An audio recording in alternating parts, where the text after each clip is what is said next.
అనేక సందర్భాల్లో గురువుగారిని సంబోధించినప్పుడు గురువుగారు అని కూడా అండవు, హే బ్రహ్మన్ అంటుంటాడు. సాక్షాత్ బ్రహ్మము మీరు. గురుర్బ్రహ్మ గురుర్విష్ణు గురుర్దేవో మహేశ్వర గురు సాక్షాత్ పరబ్రహ్మ తస్మై శ్రీ గురవై నమః. మీరు నా దృష్టిలో పరబ్రహ్మము. అటువంటి హే బ్రహ్మన్, మీరు నన్ను అనుగ్రహించి మా పూర్వీకులు ఆ యజ్ఞాన్ని ఎందుకు చేశారు, ఎలా చేశారు, సగర చక్రవర్తి ఆ యజ్ఞాన్ని చెయ్యవలసిన అవసరం ఎందుకు వచ్చింది, దానికి ప్రతిబంధకం ఎందుకు వచ్చింది, 60,000 మంది కుమారులు బూదికుప్పలు ఎందుకు అయిపోయారు, ఎలా తరించారు, మా వంశం వాళ్ళు దానికి ఎంత కష్టపడ్డారు, ఆ కీర్తి ప్రతిష్టలు ఎలా సముపార్జించారు, నాకు వివరంగా చెప్పండి అంటాడు. విశ్వామిత్రుడు ఆ చెప్పేటటువంటి విధానం మీరు బాలకాండలో చదవాలి. అది ఒక దృశ్య కావ్యం కింద అందిస్తాడు. శిష్యుడైనటువంటి రాముడు విశ్వామిత్రుడు ఎదురుగుండా కూర్చొని పరమ భక్తితో వింటూ ఉంటాడు. అప్పుడు రాముడికి ఒక్క విశ్వామిత్రుడు వినా ఇంకెవరూ కనపడుతుండరు. అందుకే చీకటి పడిపోతోందని కానీ సంధ్యావందనానికి వేళవుతోందని కానీ రాముడు గుర్తించడు. మీరు బాలకాండ చదవండి, విశ్వామిత్రుడి యొక్క బోధన ప్రజ్ఞ అర్థమవుతుంది. ఆయన శిష్యుడితో రాముడితో మాట్లాడుతూ కథంతా పూర్తి చేసి, రామ చీకటి పడిందోయ్, సాధువైనటువంటి జంతువులన్నీ వెళ్ళిపోయాయి, పక్షులన్నీ గూటికి చేరిపోయాయి, క్రూర మృగముల యొక్క అరుపులు వినపడుతున్నాయి, మనుష్య సంచారం తగ్గిపోయింది, మనం సంధ్యావందనం చేసుకుని విశ్రాంతి తీసుకోవాలి. రామ నీకు భద్రమగుగాక అంటాడు. ఎంత ప్రేమో, ఆ శిష్యవాత్సల్యం, ఆ గురుభక్తి నిజంగా రామాయణంలో చూసి తీరాలి. గురువుగారు చెప్పిన మాటలతో కాసేపు తదేక దృష్టితో ఆలోచిస్తూ దాని మీదే మనసు వెళ్ళిపోతుంది రాముడికి. తన వంశంలో పుట్టినటువంటి చక్రవర్తులు వాళ్ళందరూ కూడా తనకి పితరులు, ప్రపితామహులు. ఎంతటి మహాపురుషులు పుట్టారు, ఎంత అనితర సాధ్యమైనటువంటి ప్రజ్ఞా విశేషాలతో ప్రవర్తించారు. వాళ్ళ యొక్క కీర్తి చెడకుండా వంశంలో వచ్చిన నేను ప్రవర్తించాలి కదా. ఒక్కొక్క మహారాజు గురించి విన్నప్పుడు, ఒక్కొక్క విషయాన్ని విన్నప్పుడు రాముడిలో ఒక కొత్త కోణం కనపడుతుంది. వాల్మీకి మహర్షి రాముడు పొందినటువంటి అనుభూతి, రాముడు కాసేపు దానిలోనే మగ్నమైపోయి ఆలోచించిన తీరు, ఆ విషయాల్ని చెప్పడం ద్వారా విశ్వామిత్రుడు రాముణ్ణి చెక్కినటువంటి వైభవాన్ని పరమాద్భుతంగా ఆవిష్కరిస్తారు. ఇందులో గమనించవలసిన విషయం ఏమిటంటే, అసలు రాముడు ఆదర్శవంతమైన నరుడిగా గురువుగారి దగ్గర కూర్చుని వినడం ఎలాగో ముందు నేర్పాడు. గురువుగారి దగ్గర కూర్చుని విన్నది, ఇవాళ విన్నది రేపు వదిలిపెట్టడం కాదు, ఎంత జాగ్రత్తగా పట్టుకున్నాడో తన అవతార పరిసమాప్తం చేసే వరకు కూడా ఆ ఆదర్శవంతమైనటువంటి బాటలో తాను ప్రయాణించి ధర్మము కొరకు ఎలా పరిశ్రమించాడో, ఎలా సాధన చేశాడో, అసలు సాధన అన్న 3 అక్షరాల్ని విశ్వామిత్రుడు రాముడికి బాగా మస్తిష్కంలోకి ప్రవేశించి ఇంతకన్నా గొప్పది లేదు అని నిశ్చయాత్మకమైన బుద్ధి నరుడైనటువంటి రాముడికి కలిగేటట్టుగా ఎలా ప్రబోధం చేశాడో వింటే, రామాయణం దేశకాలముల యందు పరిమితి పొందిన కావ్యము కాదు. ఎప్పటికీ కూడా ధర్మాన్ని పట్టుకోవడానికి, సాధన చెయ్యడానికి, ఆదర్శవంతమైన సమాజం ఏర్పడడానికి శ్రీరామాయణము అత్యంత ప్రధానమైనటువంటి ఉపయుక్తమైనటువంటి ఉపకరణం. నేను ఇవాళ ఆ మాట అన్నాను కాబట్టి మీకు ఒక విషయాన్ని అందించే ప్రయత్నం చేస్తాను. రాముడు విశ్వామిత్రుడితో కలిసి ఆ తాటకా సంహారం చేసి తదనంతరం ఆయన యొక్క యాగ సంరక్షణం చెయ్యడానికి బయలుదేరాడు. ఆ బయలుదేరి వెడుతున్నప్పుడు ఒక చోట విశ్వామిత్రుడు తన శిష్యులతో కూర్చున్నాడు, రామలక్ష్మణులతో కూర్చున్నప్పుడు ఆయన ఒక మాట అన్నాడు. రామ, మీ వంశంలో పూర్వం ఒక రాజు ఉండేవాడు, సగర చక్రవర్తి అని. ఆ సగర చక్రవర్తి ఒక గొప్ప యజ్ఞం చేశాడు. ఆ యజ్ఞానికి విఘ్నం వచ్చింది. ఆ విఘ్నాన్ని అధిగమించాడు. అప్పుడే 60,000 మంది పుత్రులు బూదికుప్పలైపోయారు. మీ వంశంలో వాడైనటువంటి భగీరథుడు గంగావతరణం చేయించి తన వంశంలో ముందున్న వాళ్ళందరినీ కూడా ఉద్ధరించాడు. అంతే చెప్పాడు. వెంటనే రాముడు దగ్గరికి జరిగి, హే బ్రహ్మన్, మీరు చాలా చిన్న విషయం కింద సంక్షిప్తంగా చెప్పారు. కాదు కాదు, నాకు వివరంగా చెప్పండి. ఎందుకు యజ్ఞం చేశాడు సగర చక్రవర్తి, నాకు ఒక్కసారి చెప్పండి అంటాడు. అసలు ఆ ప్రశ్న వెయ్యడంలో ఉంటుంది అందమంతా. యజ్ఞము అనేటటువంటిది సనాతన ధర్మమునందు ప్రాణప్రదమైనటువంటి సిద్ధాంతం. ఎందుకని అంటే అగ్నిముఖంగా మంత్రంతో హవిస్సుని దేవతలకు ఇవ్వడం, తద్వారా దేవతల యొక్క అనుగ్రహాన్ని సంపాదించుకోవడం సనాతన ధర్మంలో ఉన్నటువంటి పరమ బలీయమైనటువంటి సిద్ధాంతం. అగ్నిముఖంగా దేవతలకు హవిస్సులు ఇచ్చేటటువంటి విశ్వాసం సనాతన ధర్మమునందు మాత్రమే ఉన్నది. యజ్ఞము 3 రకములైనటువంటి ప్రయోజనాన్ని సాధిస్తుంది. ఒకటి, ఈ జన్మలో ఏదైనా ఒక ప్రాథమికమైనటువంటి అవసరము తీరక బాధపడుతున్నటువంటి వ్యక్తి ఆ అవసరం తీరకపోవడానికి అడ్డొచ్చినటువంటి పాపాన్ని పోగొట్టుకుని దేవతానుగ్రహము చేత తన అవసరాన్ని తీర్చుకోవడానికి ఒక సాధనం ఏది అంటే యజ్ఞము. అందుకే అసలు రామావతారం రావడానికి కారణం కూడా యజ్ఞం. దశరథ మహారాజు గారు పుత్రకామేష్టి చేస్తే కదా రామచంద్రమూర్తి వచ్చారు. ఇష్టింతేహం కరిష్యామి పుత్రీయాం పుత్రకారణాత్ అధర్మశిరసి ప్రోక్తై మంత్రై సిద్ధాం విధానత అంటాడు ఋష్యశృంగుడు. నేను దశరథ మహారాజా నీ చేత ఒక ఇష్టి చేయిస్తాను. అశ్వమేధయాగం చేసినటువంటి కారణం చేత సంతానము కలగడానికి ప్రతిబంధకముగా ఉన్నటువంటి పాపము తొలగిపోతే నీకు సంతానము కలిగి నువ్వు తండ్రివై ఆనందించడానికి, నీ అవసరము తీరడానికి పుత్రకామేష్టి కారణమవుతుంది అని దేవతలకి హవిస్సులు ఇప్పించాడు. అప్పుడు ఆ పుత్రకామేష్టి చేసినప్పుడు హోమకుండంలోంచి పైకొచ్చినటువంటి ప్రజాపత్య పురుషుడు అందించినటువంటి ప్రసాదం పాయస పాత్ర వలన గర్భశుద్ధి కలిగి కౌసల్య సుమిత్ర కైకేయి తల్లులై దశరథుడు తండ్రి రామలక్ష్మణ భరత శత్రుఘ్నుల యొక్క అవతారములు రావడానికి కారణమైంది. అంటే యజ్ఞం అనేటటువంటిది సనాతన ధర్మంలో అత్యంత ప్రధానమైనటువంటి విశేషం. అది ఇహమునందు ఒక ప్రధానమైన అవసరము తీరనప్పుడు ఆ అవసరాన్ని తీర్చుకోవడానికి ఒక ఉపకరణం. అంతేకాదు, అదే యజ్ఞము తన శరీర పతనానంతరము ఊర్ధ్వలోకవాసమును అందించగలిగినటువంటి గొప్ప పుణ్య విశేషాన్ని కట్టబెడుతుంది. ఎందుకంటే శతక్రతు నివాసీ నన్నాగరాజస్య మూర్ధని అంటారు రామాయణంలో. 100 యజ్ఞములు చేసినటువంటి వాడు ఇంద్ర పదవిని అలంకరిస్తాడు. అంటే యజ్ఞము ద్వారా విశేషమైనటువంటి పుణ్యమును సముపార్జించి ఇక్కడ శరీరము పడిపోయిన తరువాత ఉన్నతమైనటువంటి లోకములను చేరుకుని అక్కడ నివసించాలి అంటే దానికి కావలసినటువంటి పుణ్యాన్ని యజ్ఞము ద్వారా సముపార్జిస్తారు. అందుకే ఉన్నత లోకవాసమునకు యజ్ఞము ఉపకరణము. అంతేకాదు, నాకు తీరవలసిన అవసరములు లేవు, ఈశ్వరుడు నాకు అన్నీ ఇచ్చాడు అనుకున్నవాడు, నాకు ఆ ఊర్ధ్వలోకవాసమునందు మమకారము లేదు అనుకున్నవాడు, ఉదార చరితానాంతో వసుధైక కుటుంబకం, ఉదారమైనటువంటి చారిత్రం ఉన్నవాడు, లోకమంతా బాగుండాలని అనుకున్నవాడు యజ్ఞము చేసి లోక కళ్యాణము కొరకు ప్రయత్నిస్తాడు. మఖము చేయ వజ్రి నది సంతసించును, వజ్రి సంతసింప వానకురియు, వానకురిసి గసవు వసుమతిపై పెరగు, గసవు మేసి ధీను గణము బ్రతుకు అంటారు పోతన గారు భాగవతంలో. యజ్ఞం చేస్తే కురవవలసినటువంటి సమయంలో వర్షం కురుస్తుంది. ఆ వర్షం కురిస్తే సమృద్ధిగా పాడి పంట లభిస్తాయి.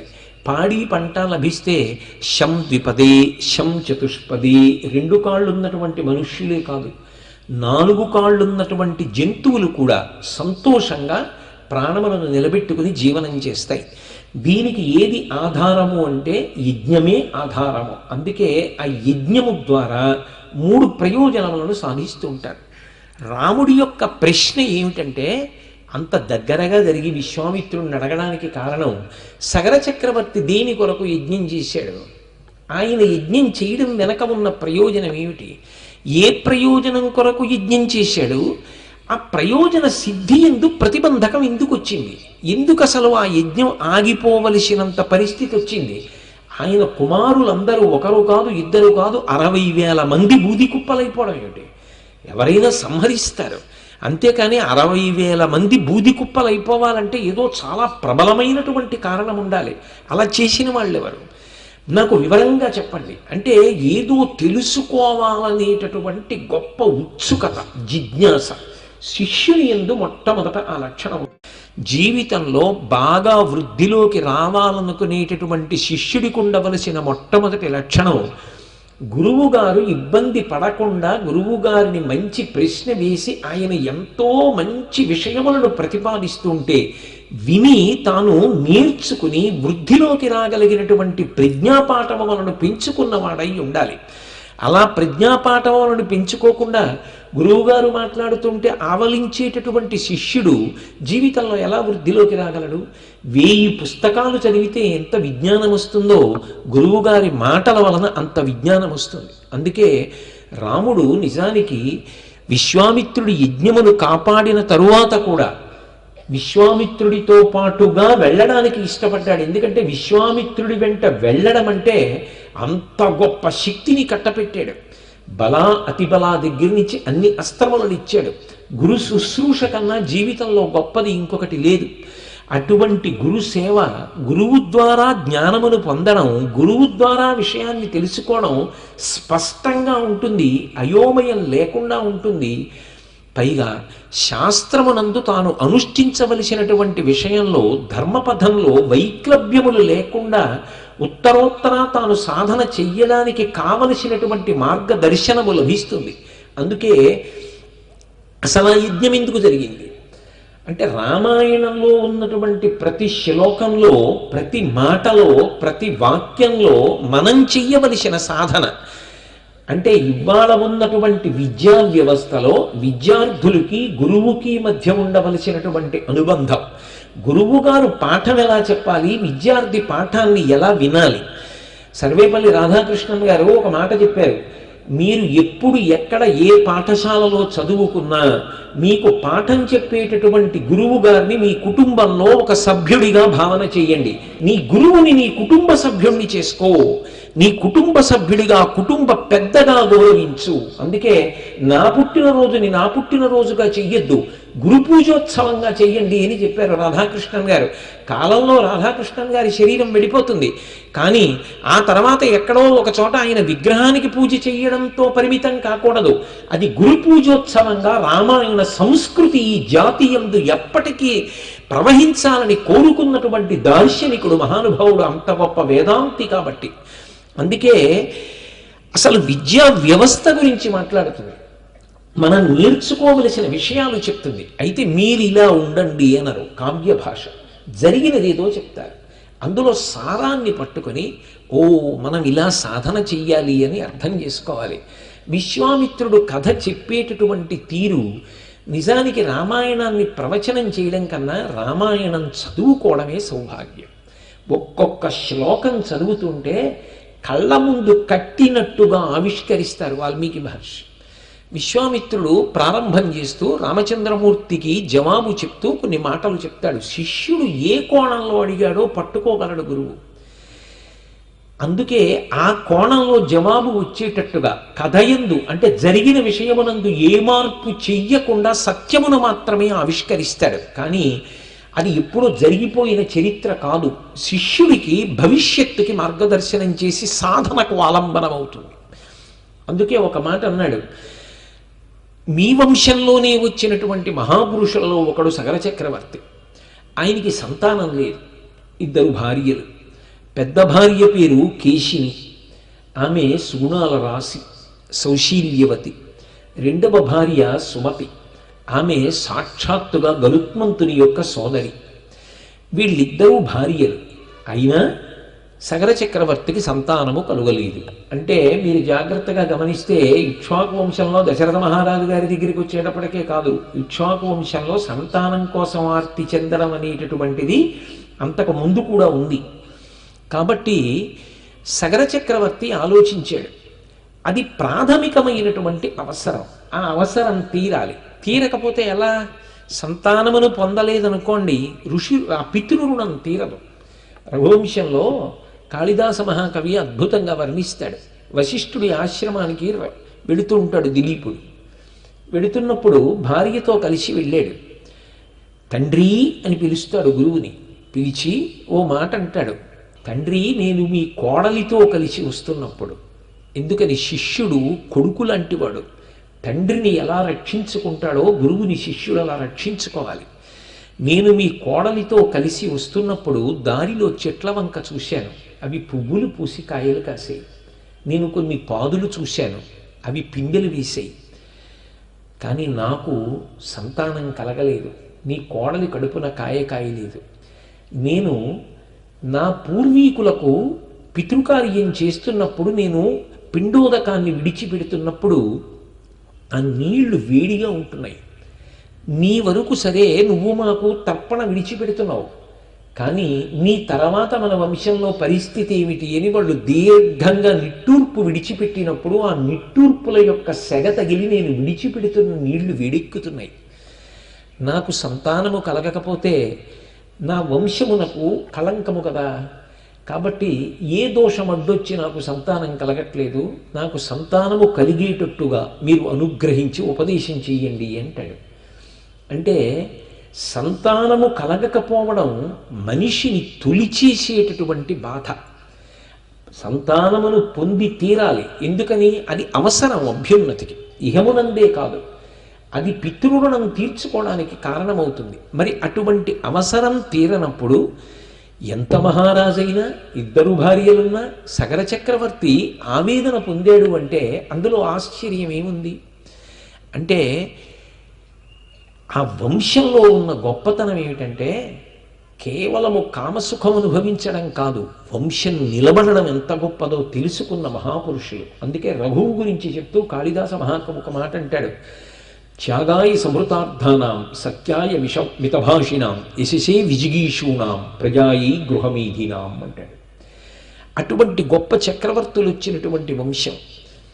కాబట్టి సగర చక్రవర్తి ఆలోచించాడు, నాకు సంతానం ఎలా కలుగుతుంది అంటే దానికి పరిష్కారము తపస్సు చెయ్యడమే అని నిర్ణయానికి వచ్చాడు.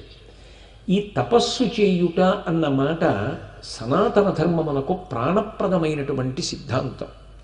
అసలు ఈ సృష్టి ప్రారంభంలో నారాయణుని యొక్క నాభికమలంలోంచి బయటికి వచ్చినటువంటి చతుర్ముఖ బ్రహ్మగారు చుట్టూ ఉన్నటువంటి అఖండ జలరాశి వంక చూసి వేరొక ప్రాణి కనపడక తహతహలాడితే అశరీర వాక్కు ఒకటి వినపడింది, తప తప తప, తపించు తపించు తపించు అని. మొదటి వాక్కు సృష్టిలో తపస్సు. తపస్సు అన్న మాటకు అర్థం ఏకాగ్ర దృష్టితో చేసినటువంటిది, సాత్విక బుద్ధితో చేసినది ఏదైనా తపస్సే. తపస్సు అంటే ఎక్కడికో వెళ్ళిపోయి, మహాభారతంలో ఇదే విషయాన్ని ప్రస్తావన చేస్తారు.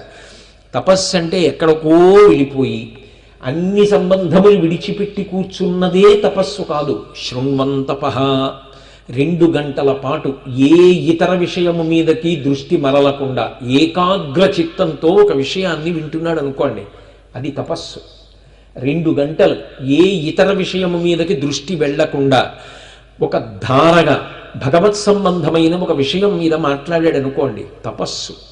2 గంటలు శాస్త్ర సంబంధంగా భగవత్ సంబంధమైనటువంటి విషయాలు, కీర్తనలు, ఒక వ్యక్తి పాట పాడాడు అనుకోండి, తపస్సు. 2 గంటలు కాలం ఎంతైందో తెలియదు అలా ఒక గ్రంథాన్ని చదివాడు అనుకోండి, తపస్సు. అలా జపం చేశాడు అనుకోండి, తపస్సు. మీరు దేని గురించి తపించారో అది తపస్సు. తెలిసున్నవాడెవరు? ఆయనకి ఎందుకు సంతానము కలగదో పరమేశ్వరుడు ఒక్కడే. ఏ పాపం అడ్డొస్తోంది ఆయనకే తెలుసు. తీయగలిగిన వాడెవరు? ఆయనే. ఆయన గురించి ఏకాగ్ర చిత్తంతో ఉండడమే తపస్సు. అందుకే భాగవతంలో ఒకప్పుడు కశ్యప ప్రజాపతిని అదితి అడిగింది. కష్టం వచ్చింది, ఆ కష్టం తీరాలని అడిగింది. అడిగితే కశ్యప ప్రజాపతి ఒక అద్భుతమైన జవాబు చెప్తాడు. భగవంతున్ పరమున్ జనార్దనున్ కృపాపారీడు సర్వాత్మకున్ శ్రీహరి సేవ చేయుమతడున్ సంతుష్టుని పొంది నీకవు ఇష్టార్థములెల్లనిచ్చు అఖిలార్థవ్యాప్తి చేకూరిడి భగవత్సేవల పొందరాది బహు సౌభాగ్యంబులను ప్రేయసి అంటాడు. మనిషి జీవితంలో ఏ సౌభాగ్యమును పొందాలన్నా, ఏ కష్టం నుంచి గట్టెక్కాలన్నా తదేక దృష్టితో భగవంతుని యందు నిలబడడం, తపస్సు చేయడం గొప్ప గొప్ప శాంతినిచ్చేదే కాదు, తేజస్సునిచ్చేది, అవసరాన్ని తీర్చగలిగినది. అది శాస్త్రము చేత ప్రతిపాదింపబడింది.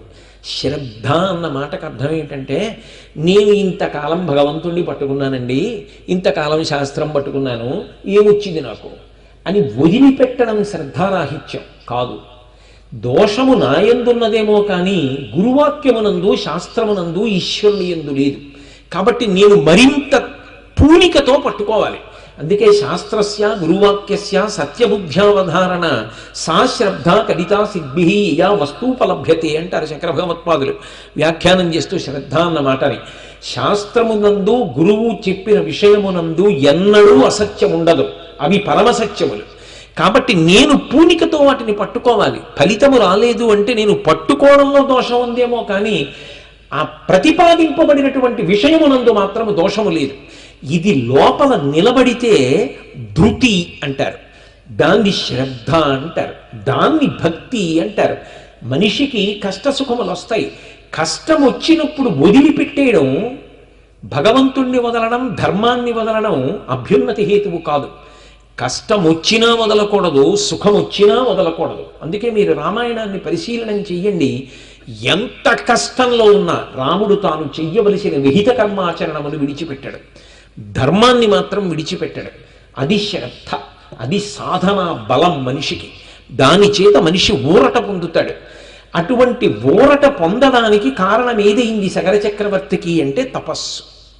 కాబట్టి ఆయన, నేను తపస్సు చేసి నా అవసరాన్ని తీర్చుకుంటాను, దానికి కావలసినటువంటి ప్రశాంతమైనటువంటి వాతావరణం ఎక్కడుంటుంది? అంత పవిత్రమైనటువంటి భూమి కూడా అయి ఉండాలి. దేవభూమి, హిమవత్పర్వత ప్రాంతంలో